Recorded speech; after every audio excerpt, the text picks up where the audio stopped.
casa de oración, donde venimos a tener comunión contigo y unos con otros. Donde, Señor, sabemos que tú has dado dones a tu iglesia. Sabemos también lo importante que es en esta dispensación la enseñanza de la sana doctrina de tus escrituras, porque son útiles para, Señor, irnos perfeccionando en conducta, en conocimiento, a la estatura de Cristo Jesús. No que lo hayamos alcanzado, Señor, pero sabemos que lo que tú presentas delante de nosotros es lo perfecto. Y por eso pedimos que nos ayudes en nuestra debilidad y dificultad y también limitaciones e insuficiencias, Señor, al poder entender tus misterios, tus asuntos, Padre, porque tú eres un Dios definitivamente inescrutable, insondable. Pero, Señor, lo que tú nos has dado a conocer, ayúdanos, Padre, a interpretarlo correctamente y aplicarlo a nuestras vidas. Bendice esta clase, bendice cada grupo que en este momento se está reuniendo por edades y glorifícate tú a través de todo lo que se va a hacer desde el comienzo hasta el final del culto. Lo pedimos en Jesús. Amén.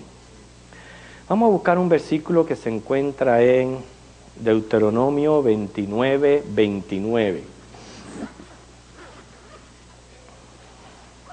Deuteronomio 29, 29. Bueno, es uno de esos buenos versículos que uno puede por lo menos decir, en este lugar se habla de esto lo que es, ¿verdad? La cita tan fácil de recordar, 29, 29. Y cuando lo tengamos, vamos a leerlos todos juntos.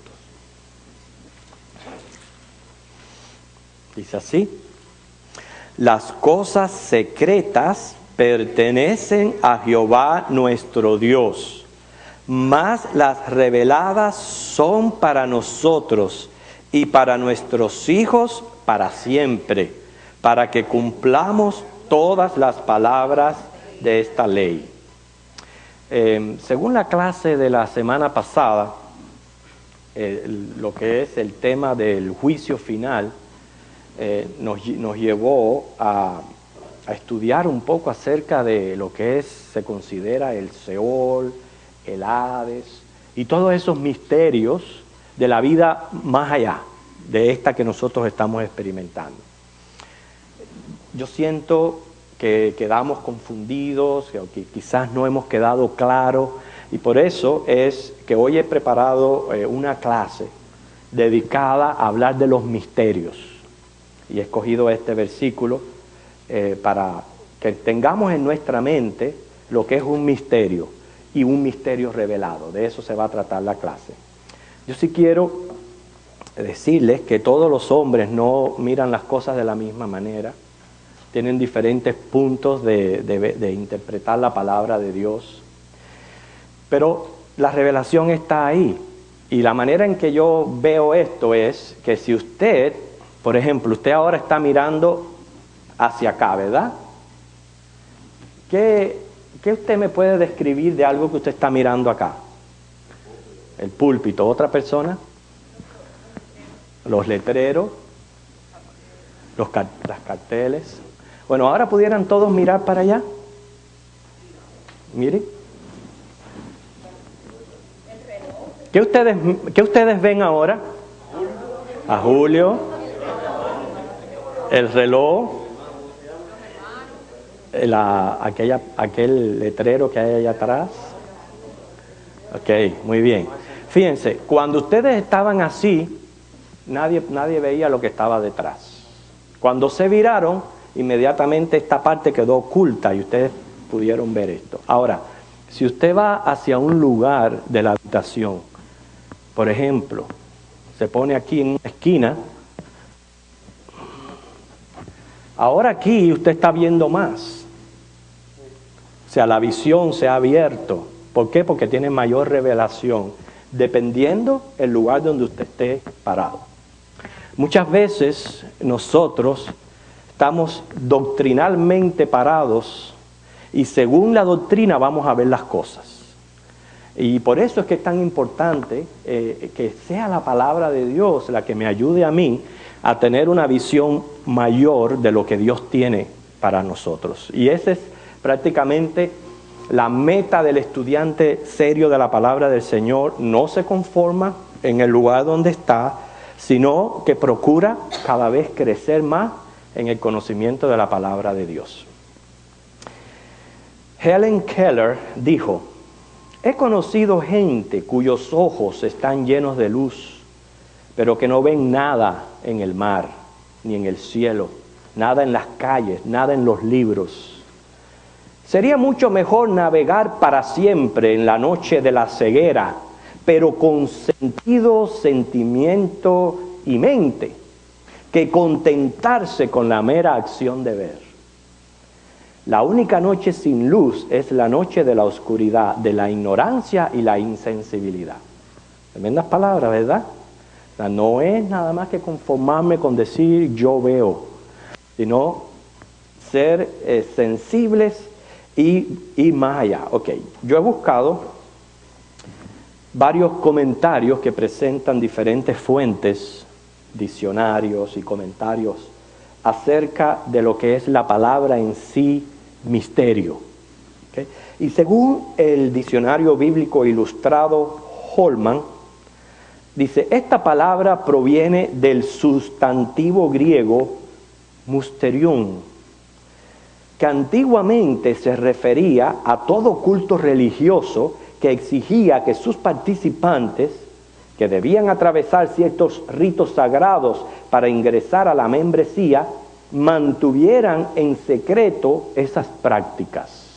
En ese sentido los griegos usaban la palabra misterio para referirse a esas cosas secretas que les revelaban a los iniciados de cualquier tipo de religión, que en aquel entonces abundaban mucho las religiones de misterio y las religiones orientales, etc.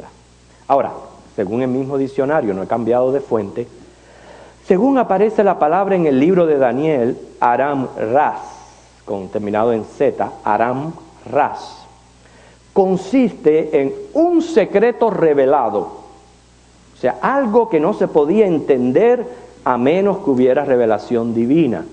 Es en ese sentido que aparece ahí en Daniel 2:17 y Daniel 4:9. O sea, un secreto, sí, pero un secreto revelado y revelado por revelación divina. Jesús usó la palabra misterio para referirse al reino de los cielos. Se la usó en 3 ocasiones: Mateo 13:11, Marcos 4:11, Lucas 8:10. O sea, en este momento yo voy a estar dando muchos datos acerca de misterio. Pablo la empleó 21 veces en sus escritos para referirse, fíjense, a revelaciones anteriores que ya se conocían o lo explicaba el mismo contexto. El mismo contexto explicaba el misterio que presentaba. Y aparece 4 veces en Apocalipsis, donde a este secreto se dice que es un simbolismo que hay que decodificar. O sea, aparece misterio 4 veces en Apocalipsis. Todo eso nos provee este diccionario Holman. Una de las cosas que aprendimos de este diccionario, acuérdense, una palabra que sale del griego, que se usaba, esto es importante que lo recuerden, para los secretos de aquellos que iniciaban una religión de misterio. Que en ese sentido se usaba la palabra en aquel entonces, no estamos hablando de religión. Sí, sí tiene, claro que algo que se mantiene en secreto es algo que se mantiene misterioso, algo que está oculto. Okay. Ahora, la otra fuente es el Nuevo Diccionario Bíblico Ilustrado Vila Esquaín. En el Nuevo Testamento, misterio expresa una acción o dispensación de Dios guardada en secreto hasta la hora precisa y determinada. Fíjense cómo cada fuente de información nos va abriendo un poquito más la mente, ¿verdad? Porque ahora el Nuevo Diccionario Esquaín es lo que dice, si es una acción o una dispensación de Dios que estuvo guardada en secreto hasta el tiempo preciso y determinado. Y eso lo reafirman con Romanos 16, del 25 al 26. Otra cosa interesante que dice este diccionario, que también es algo que se mantiene en secreto hasta que el Espíritu Santo haya preparado al hombre para ser el receptor de esa comunicación. Y es lo que pasa, muchas veces no nos encontramos en condición o preparados para recibir ese misterio y poderlo entender. Entonces, en el momento en que uno ya está preparado, el Espíritu Santo lo revela. Por eso es, eso está apoyado con Marcos capítulo 4, versículo 11. Por eso, que aunque es un misterio secreto de Dios revelado, no es para que permanezca así, en secreto, sino al contrario, proclamarlo y publicarlo. Si Dios hubiera querido que algo se mantuviera en misterio o en secreto, lo deja así. Por ende, hay cosas en la Biblia que Dios ha dejado en secreto. Por eso es que estuvimos leyendo en Deuteronomio 29, 29, las cosas secretas pertenecen a Dios. Las reveladas para nosotros, ¿y cómo dice? Para nuestros hijos. O sea, no es para que nosotros también, no solamente para que nosotros la entendamos, sino para que la proclamemos, la publiquemos a nuestros hijos. El misterio al que se refiere Pablo no había sido manifestado a las generaciones anteriores, como ha sido manifestado ahora por el Espíritu Santo a los santos apóstoles y profetas. Él lo reafirma con Efesios 3:3, Colosenses 1:26 al 17. Por eso es que usted y yo, según 1 Corintios 4:1, venimos a ser divulgadores de estos misterios, que es, cuando uno va a tratar con los misterios de Dios, es precisamente un cuchillo de doble filo. No podemos mantenerlo en secreto, que es lo que muchas personas optan por hacer. No, esto está muy complicado, lo cierran y tratan de no abundar en el tema, simplemente lo mantienen como lo que es, secreto. Pero ¿qué pasa? Que el secreto, si está revelado en la Biblia, es para ser divulgado, es para que sea conocido por las generaciones. Entonces, no podemos conformarnos con que yo no entienda algo en la Biblia y cerrarlo y nunca más tocarlo. Ejemplo, hay lugares donde nunca o apenas muy poquito se estudia la escatología, lo que es Apocalipsis. Dice, no, muy complicado. Y como se presta para diferentes interpretaciones, pues yo no toco eso. Yo lo he escuchado de pastores, no estoy hablando bobería. Mis oídos, como aquel cantico que había en Cuba con esta nariz que tengo aquí, mis oídos escucharon estas palabras de pastores. No, yo eso no lo toco. Yo prefiero hablar del presente. ¿Para qué voy a hablar del futuro? Sin embargo, es bienaventurado estudiar Apocalipsis, es una bienaventuranza. Sin embargo, hermano, esto es importantísimo lo que voy a decir. Van a ver en la Biblia cosas muy claras. No necesitan, a veces hasta se explican por sí mismas. Pero hay otras que cuando la Biblia dice misterio, y por eso yo les dije las 21 veces que lo pronuncia Pablo en sus cartas, las 4 veces que aparece en Apocalipsis, cada vez que aparece esta palabra en la Biblia, significa que hay un elemento sobrenatural que sobrepasa al hombre a pesar de que fue la revelación dada. Entonces, como dice Pablo en 1 Corintios 13, conocemos en parte. Voy a explicarme. Cada vez que nosotros nos encontremos frente a un misterio revelado, porque si no fuera revelado, lo secreto pertenece a Dios.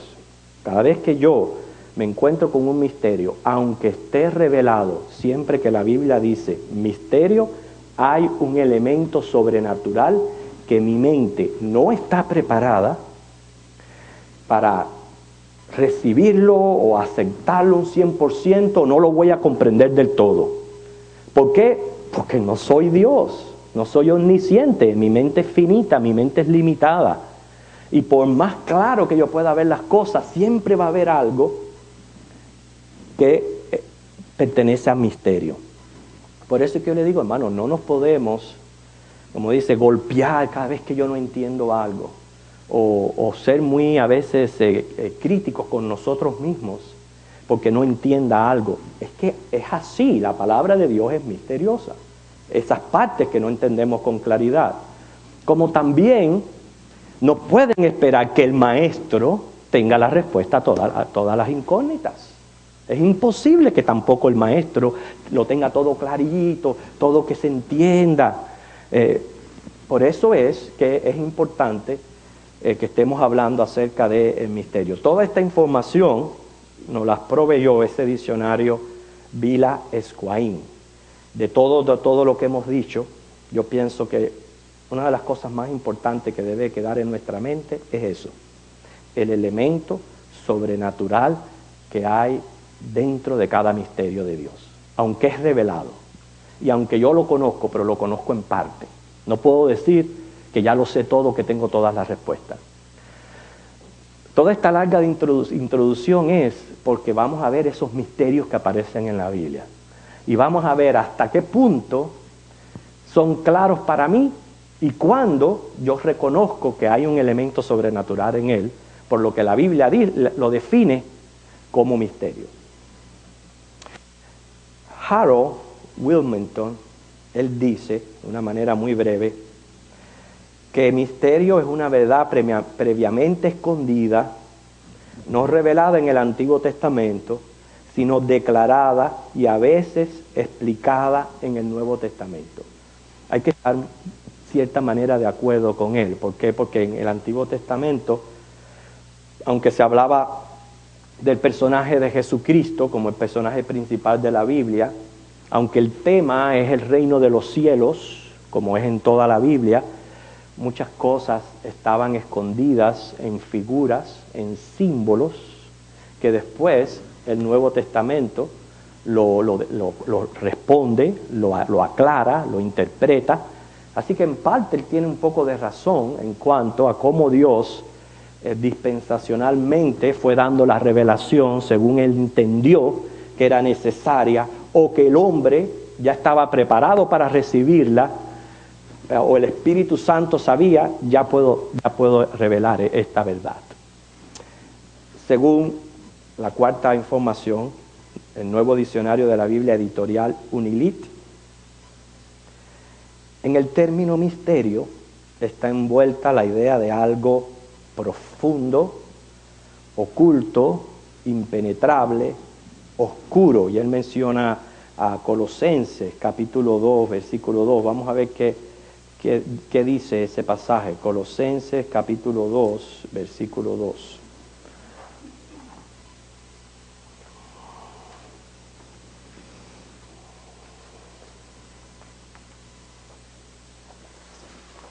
¿Alguien lo lee, por favor?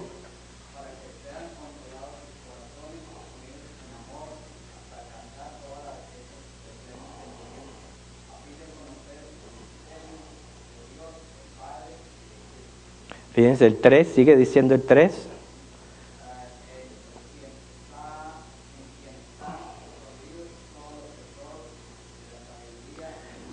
Sí, claro, misterio es algo que está escondido, sí está escondido, pero el Espíritu Santo es el que nos va ayudando, nos va revelando lo que Él sabe que estamos capacitados para recibir en el momento que lo vamos a recibir. Y por eso es que yo les decía, la meta de todo estudiante serio de la palabra de Dios no es quedar conforme, sino es guiado reconociendo, eso sí, la iluminación del Espíritu Santo, ser guiados a ir conociendo cada vez más los misterios de Dios y de Cristo. Él dice, no, perdón, hasta ahí, eso es lo que este diccionario nos provee. Ahora, yo digo, un misterio revelado es algo poco difícil de entender, especialmente al ser iniciados en el cristianismo ¿Por qué yo le digo esto? Porque así Jesús les hablaba a sus discípulos. Cuando Él usó misterio para referirse al reino de los cielos, Él estaba hablando a los discípulos como sus iniciados y por ende lo eran. Por ende lo eran. Ellos eran prácticamente aquellos primeros que iban recibiendo la enseñanza de Jesús. Y cuando Él usa la palabra que usaba el griego, musterion, lo estaba aplicando de la misma manera. Yo le voy a dar a mis iniciados el conocimiento que ellos necesitan tener acerca de mí. ¿Qué me enseña eso? Que el cristianismo es una carrera de aprendizaje. Cuando yo soy nuevo en el Evangelio, yo no voy a entender todas las cosas. Van a haber cosas muy profundas. Y hay a veces cosas que yo voy a decir, ok, no lo entiendo. Pero el hecho de que no lo entiendan no significa que la revelación sea deficiente. La deficiencia está en mi capacidad. Pero yo voy a seguir creciendo y creciendo y creciendo. O sea que prácticamente por eso toda esta clase está dedicada a entender que en la Biblia hay misterios revelados, pero que siempre tienen un elemento sobrenatural que yo no voy a entender. Pueden leer también 1 Corintios 2, del 9 al 16, 1 Corintios 2, 9 al 16.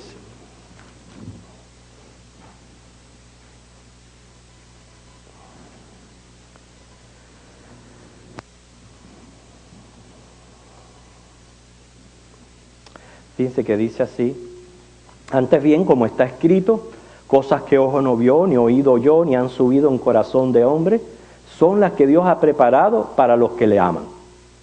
Pero Dios nos las reveló a nosotros por el Espíritu, porque el Espíritu todo lo escudriña, aún lo profundo de Dios. Por eso es que no tenemos que ser tímidos a la hora de tratar en nuestras fuerzas a tratar en el poder del Espíritu Santo y confiados de que Él es el que nos está revelando, tener una opinión acerca de estos misterios bíblicos, poder decir algo, pero decimos algo con la conciencia o el conocimiento que no necesariamente puede ser que 100% yo tenga la razón, porque es un misterio. Ahora, dice, porque ¿quién de los hombres sabe las cosas del hombre sino el Espíritu del hombre que está en él? Así tampoco nadie conoció las cosas de Dios, sino el Espíritu de Dios. Y nosotros no hemos recibido el Espíritu del mundo, sino el Espíritu que proviene de Dios, para que sepamos lo que Dios nos ha concedido. Fíjense, todo lo de Dios, no. Nosotros no vamos a conocer todo lo de Dios, todos sus secretos. Es lo que Él nos ha concedido nada más. Lo cual también hablamos. Bien, qué importante este versículo que estamos mencionando. No significa que yo me voy a quedar con eso ya en secreto, o por el hecho que yo no lo entienda, lo voy a guardar. No, lo hablamos, lo proclamamos.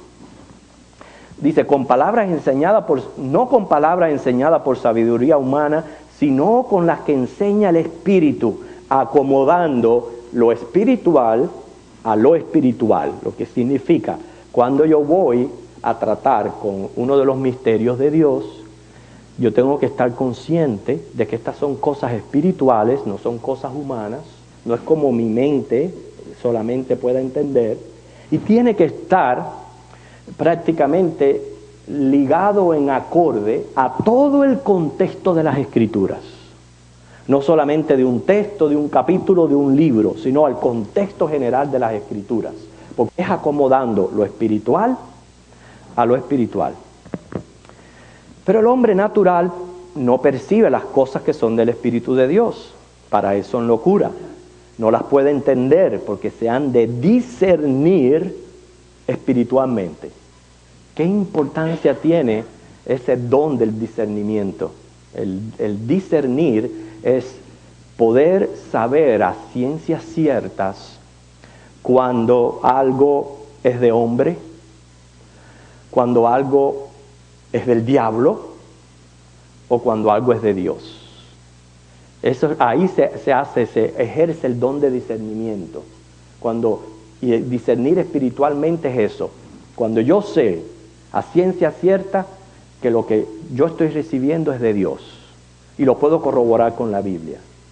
O cuando es de hombre, porque siempre está implícito lo que es la carnalidad, la humanidad o el materialismo. O cuando es del diablo, porque el diablo se viste de ángel de luz y él es profesional en confundir y mezclar mentira con verdad, que es la peor de las mentiras. Cuando una mentira tiene algo de verdad, es la peor de todas. Y él es especialista en eso, en hacer una mezcla de mentira y verdad para confundir y engañar a las personas. Pero el que es guiado por el Espíritu de Dios discierne espiritualmente, o sea, va colocando todas las cosas según la va recibiendo de Dios. Por eso dice el 15, en cambio el espiritual juzga todas las cosas, pero él no es juzgado de nadie. Porque, ¿quién conoció la mente del Señor? ¿Quién le instruirá? Pues nosotros tenemos la mente de Cristo. Fíjense, nosotros tenemos la mente de Cristo. En esta nueva naturaleza, Dios nos ha dado al Espíritu Santo de Dios para nosotros poder, guiados por el Espíritu, ir conociendo estos misterios según se va revelando y según yo voy teniendo la capacidad de recibirlo. ¿Entienden hasta aquí? Hasta aquí dicho, que vamos a seguir hablando de misterio, ¿qué verdades podemos sacar que resalten y que queden en nosotros? A ver, piensen un poquito de todo lo que hemos dicho. A ver, Jesús.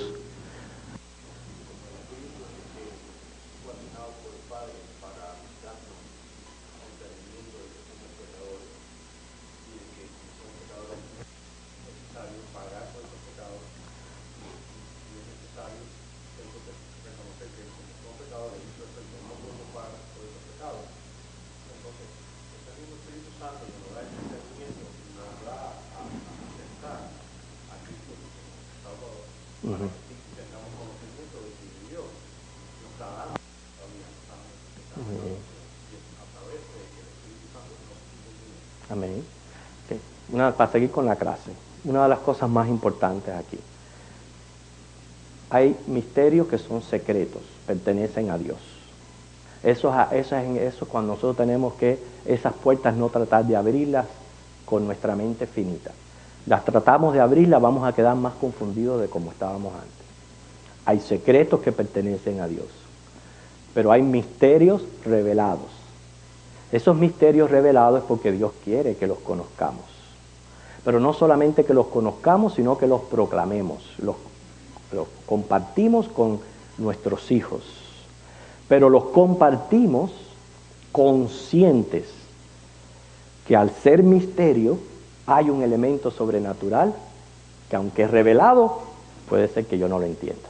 ¿Entiende? Eso yo pienso que de todo lo que se nos ha dicho, de todas estas fuentes de información, eso es lo más esencial, esa es la esencia, que por lo menos salgamos de aquí sabiendo eso, sabiendo que la única manera de poder entender estos misterios bajo la iluminación del Espíritu Santo. Definitivamente sin Él no pudiéramos entenderlo. Pero aún así, cuando yo no entiendo la revelación, no es deficiencia en el revelador, ni en la palabra. La deficiencia está en mí, que por mis limitaciones humanas no lo puedo entender. Bueno, misterio tiene dos sentidos. Número uno, un secreto insondable para el hombre que solo Dios puede explicar.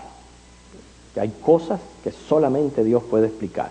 Pueden poner de referencia bíblica Efesios 3, versículo 3, versículo 6,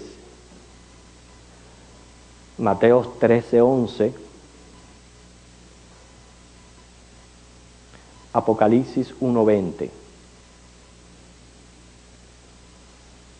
Un secreto insondable para el hombre que solo Dios puede explicar.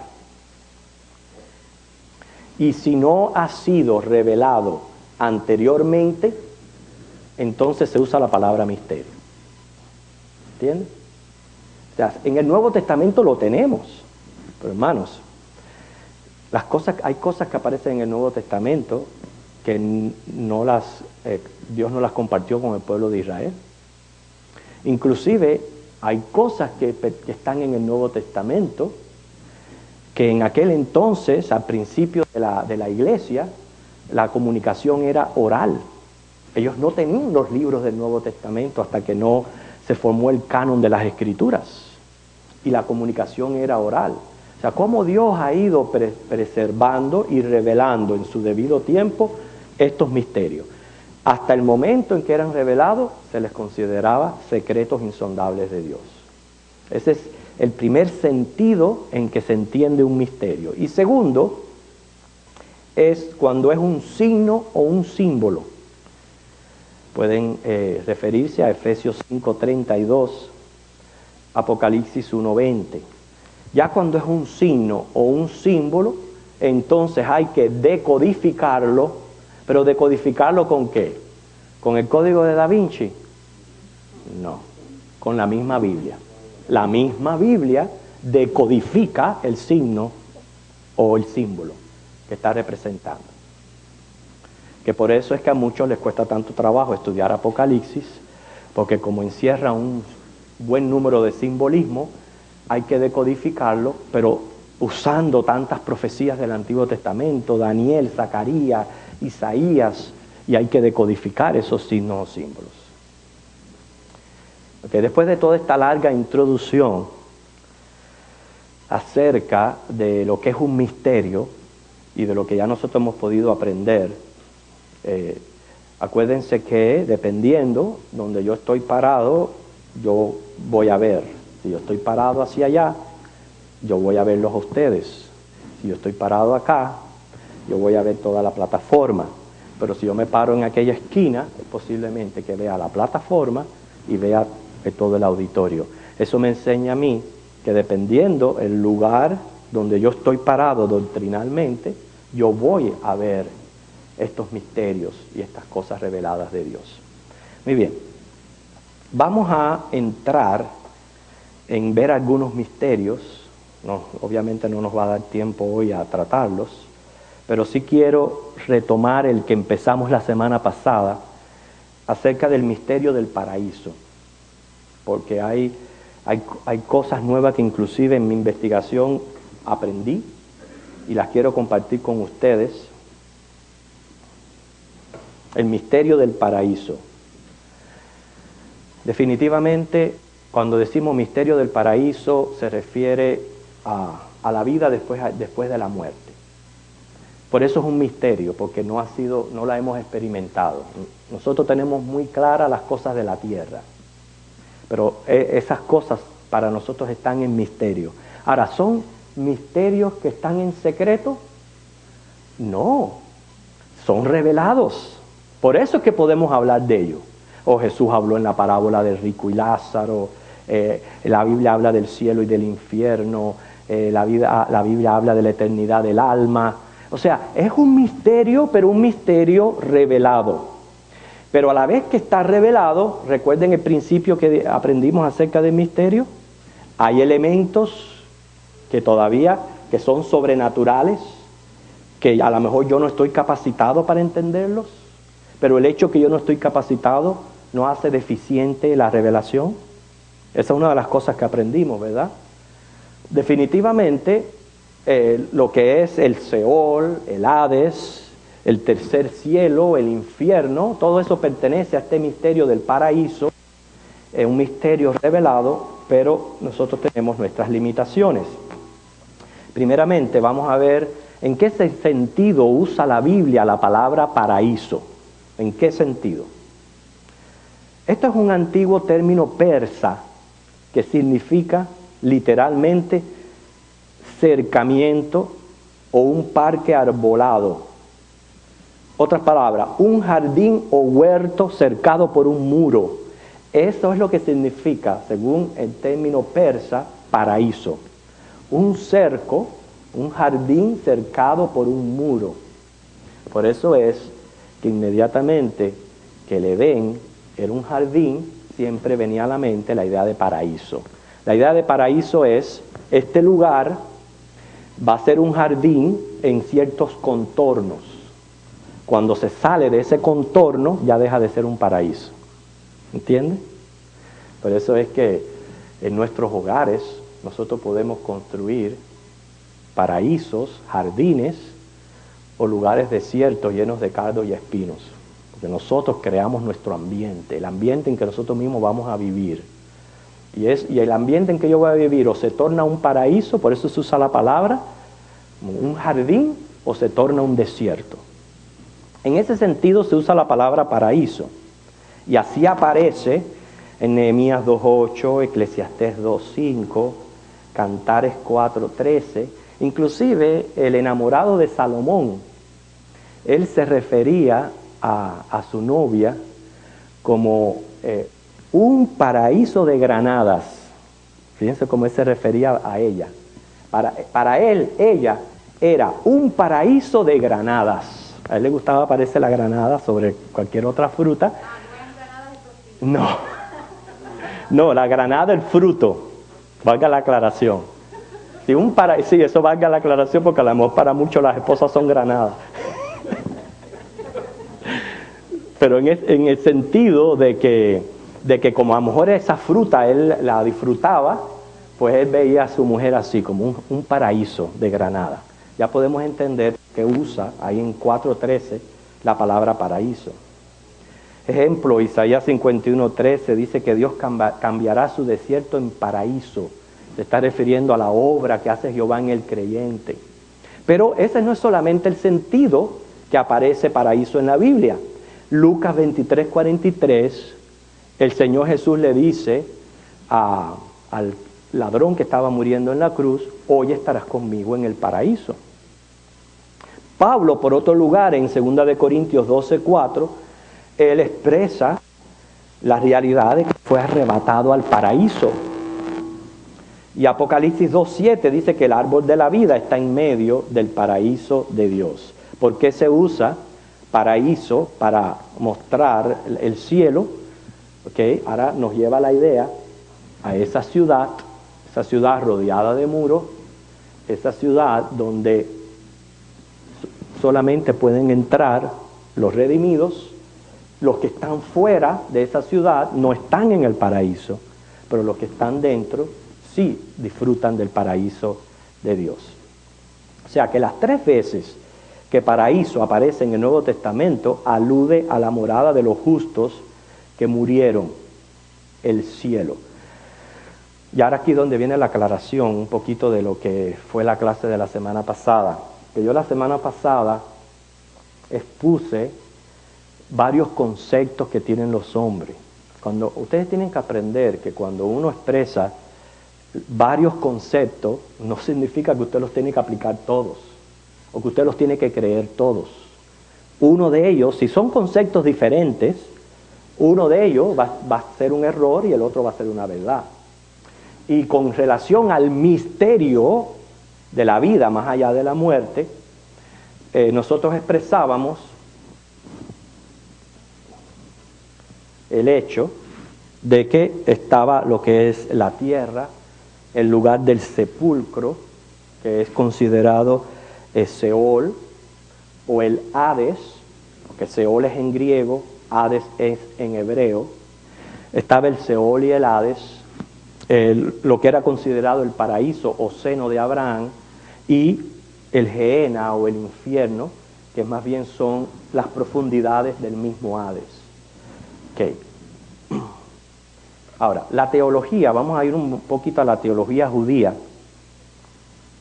Y repito, el hecho de que sea la teología judía no significa que esté correcta lo que ellos están expresando. La teología judía desarrolló un lugar opuesto para las personas malvadas. O sea, ellos veían el paraíso en la presencia de Dios, y todo el que estuviera fuera de ese contorno era un maldecido o un malvado. Por tanto, ellos pensaron en aquel lugar donde se quemaba la basura y le llamaban Gehenna, y para ellos era el lugar donde iban los malos.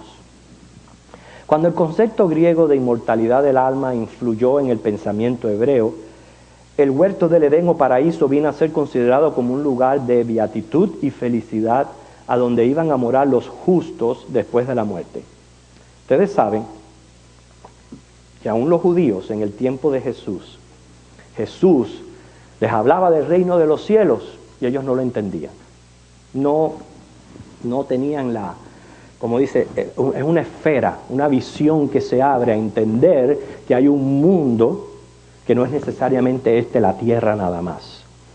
Y a ellos les costó trabajo aceptar que Cristo venía como rey de este mundo, que les hablaba del reino de los cielos.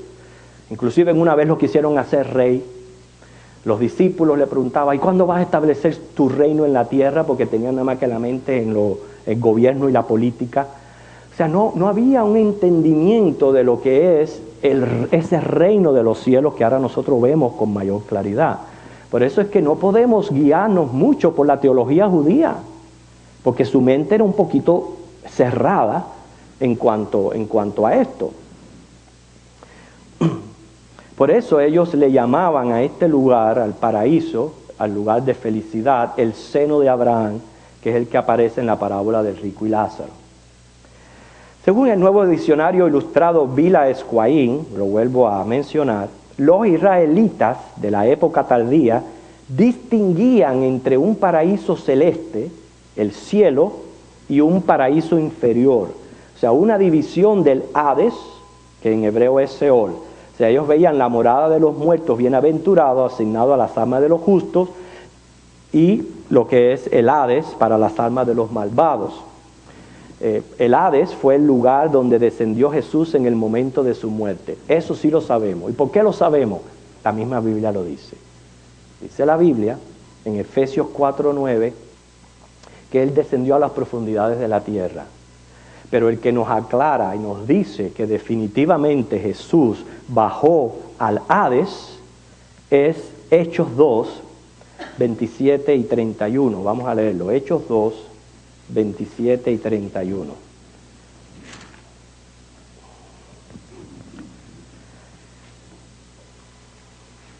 Es una profecía mesiánica.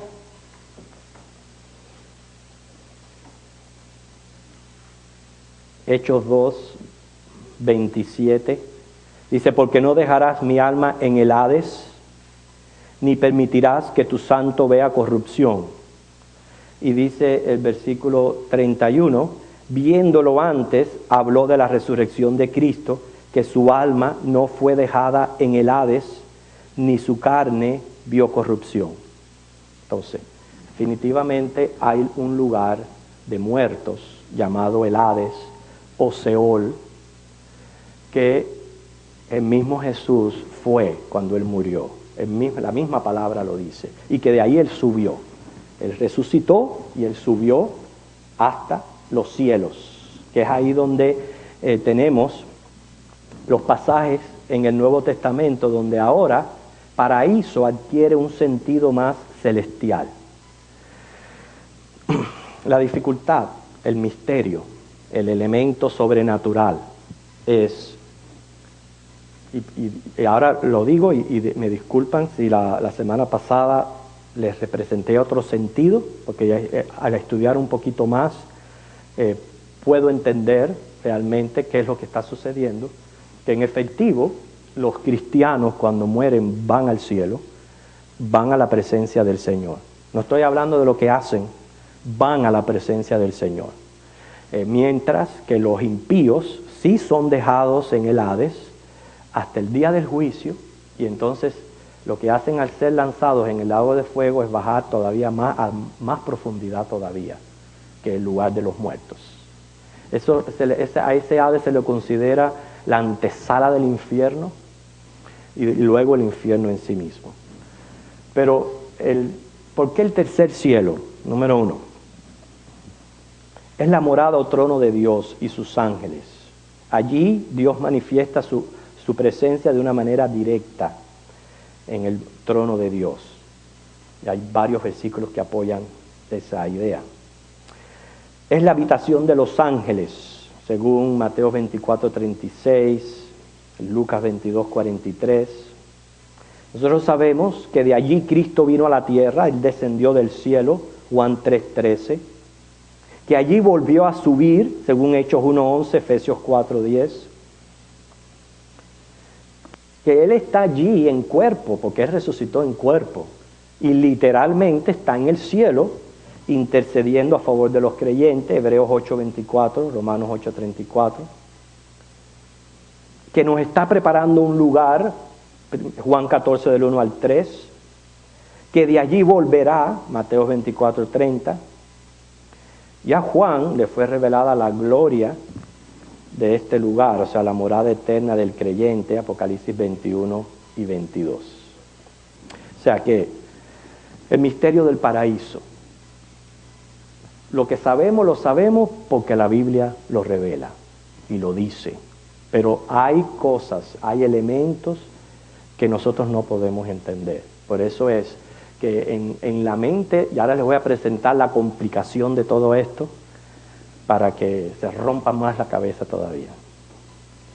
Porque ustedes, yo lo que quiero es que aunque no aprendamos nada hoy, salgamos de aquí sabiendo, hay misterios, hay secretos, no lo sabemos todo, no lo podemos explicar todo ni entender todo.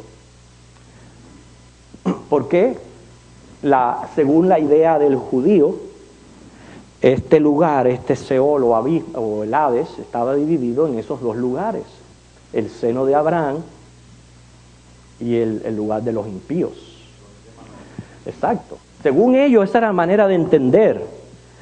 Y aquí viene el misterio. ¿Será que Jesucristo, cuando resucitó, trasladó las personas que los judíos pensaban que estaban aquí al tercer cielo? ¿O nunca ha existido esta división y siempre que ha muerto un justo va directamente al cielo? Ahí hay algo, hay un elemento sobrenatural, misterioso. ¿Y por qué les digo que es misterioso? Porque está el misterio de ser traspuesto. Gente que no vieron muerte y fueron llevados al cielo. ¿Ves que es un misterio que se complica un poquito más? Por ejemplo, está el misterio de Enoc.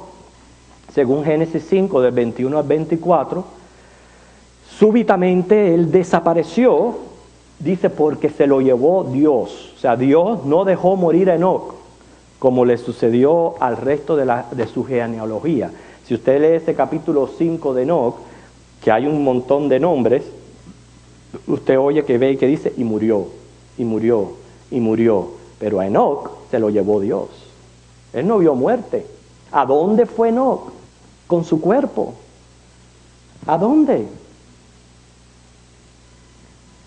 Esa es la idea que posiblemente, ahora vamos a mencionar a Elías, ahí posiblemente ese paraíso siempre ha estado en el cielo y desde un principio las personas justas han ido directamente allá.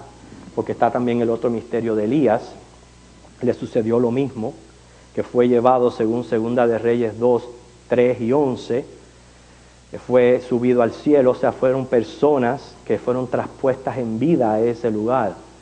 Lo que nos lleva a entender cómo Dios le permite a Pablo tener una visión, y él con toda claridad dice del tercer cielo, le permite tener una visión de ese cielo. Lo único que él dice, lo que yo escuché, no se me es permitido hablarlo. Es una puerta cerrada. Esos secretos que pertenecen a Dios, que él no quiso que Pablo lo revelara. Lo vio, lo escuchó, pero no lo pudo revelar. Pero él pudo ver ese tercer cielo. Y está el misterio de la iglesia, que ustedes saben que, si Dios lo quiere, nosotros experimentaremos lo que le sucedió a Enoc, lo que se le sucedió a Elías, que seremos llevados al cielo sin ver la muerte. ¿Cuántos queremos eso? ¿Verdad? Sin ver la muerte, trasladados al cielo, sin ver la muerte. Pero siguen siendo misterios, hermanos. ¿Será que Enoc y Elías, en el momento que desaparecen van a experimentar lo que vamos a experimentar nosotros, la iglesia, el cuerpo glorificado, puede ser, pero ahí ya ves que empezamos a especular. ¿Por qué? Porque en ese misterio hay un elemento sobrenatural que no sabemos. Lo único que podemos es hablar lo que la palabra del Señor nos tiene revelado. Vamos a ver la semana que viene muchos otros misterios. Imagínense, la Biblia menciona por lo menos 15 misterios. 15, nada más que hemos visto el misterio de lo que es el paraíso o el traslado de Enoc y de Elías, y uno de todos estos 15 misterios, obviamente no lo vamos a tratar minuciosamente, pero uno de los que sí es muy revelante a nuestro tema de estudio es la transfiguración del Señor Jesús. La vamos a estudiar como misterio y vamos a ver qué aprendemos de ella. Okay. ¿Alguna pregunta? Veo manos levantadas. A ver, Loida.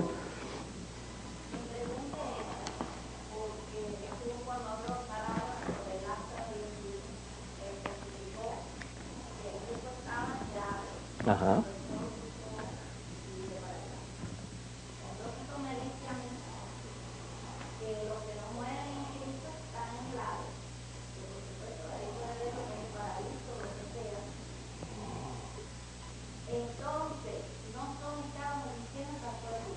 Después de juicios que son echados en el infierno. El diablo, exacto. Tú estás en lo correcto. Sí. Que fue el primero en rebelarse y el primero en ser echado en el infierno. Jesús.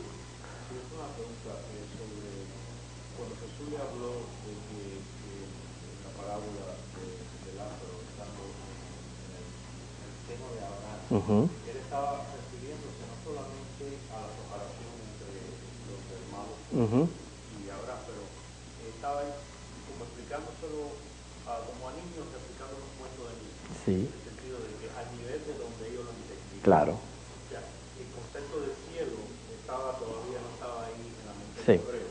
Muy bien.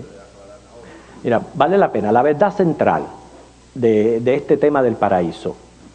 El justo, el redimido por Cristo, va al paraíso, al cielo, en la presencia del Señor. Eso es una verdad que es fundamental y la creemos así. ¿Entiendes? Y que el impío va al infierno. Va al infierno. Ahora, la parte de misterio que estamos aquí presentando es si esa parábola de rico y Lázaro, que sabemos que una parábola es una verdad celestial, usando ejemplos terrenales para que puedan ser entendidas.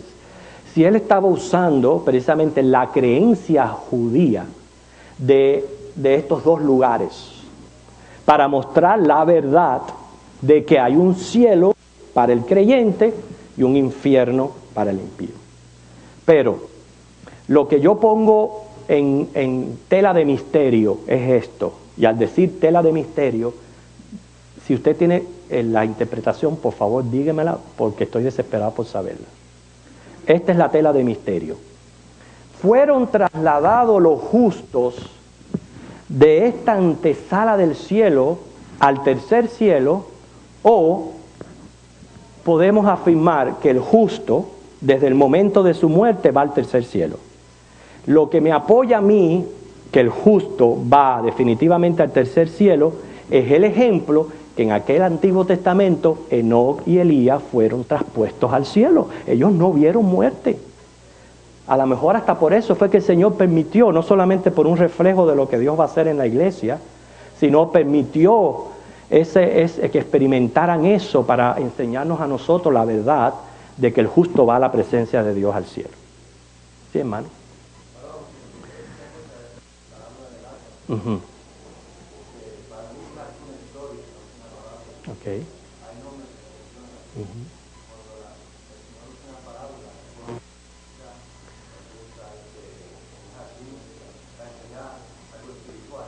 Sí. Sí.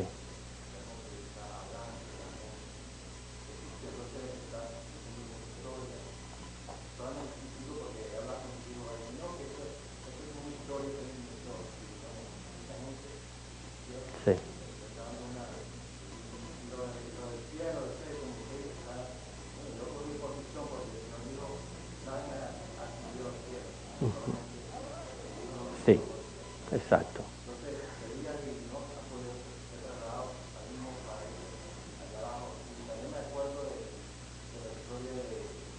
Ujú.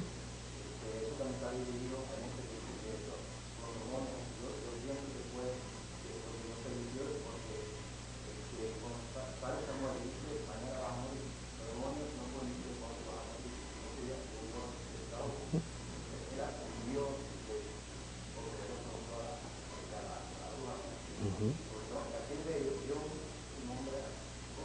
Exacto. Ujú. Claro, exacto, pero eso fue lo que, tú sabes, el sentido de la clase es esa. Nosotros, ante los misterios de Dios, como dice, son misterios revelados, vamos a aprender que no vamos a tener todas las respuestas, nosotros no vamos a tener todo el conocimiento claro de lo que el Señor está tratando de enseñar. Hay diferentes puntos de vista, no eres solamente tú el que cree que la parábola es una historia, hay muchos otros que creen que es así. Yo creo que es parábola en el sentido por las cosas incongruentes que hay en el relato, como por ejemplo que un rico tenga echado en su casa a un mendigo lleno de llaga y perros lamiéndole las llagas.